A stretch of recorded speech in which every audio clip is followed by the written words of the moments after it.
The state is really trying to prioritize manufacturing and trying to bring jobs back into Louisiana. A lot of our research is trying to understand how we can process metals and ceramics to really modernize our manufacturing efforts within Louisiana.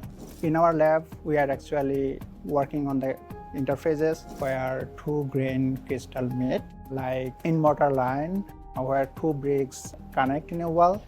This seems very tiny, but this region plays an important role in determining the material's stability, conductivity, and strength. I work in the thermal spray lab. We use atmospheric plasma spraying to test and deposit coatings on different substrates. And we also work partially with the hydrogen permeation barriers in our coatings.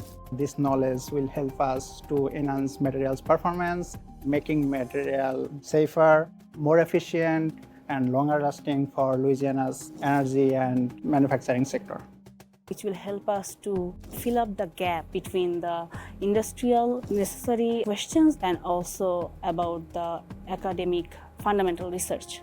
It's been a very supportive environment. The postdocs and the graduate students encourage each other and the undergrads. Our students are really critical to everything that we do. And I think the biggest thing that they learn is really how to solve some of these real-world problems in a research setting. So that way when they go off and get their jobs, whether they're in industry or academia, they know how to solve these problems where the answer isn't always necessarily straightforward.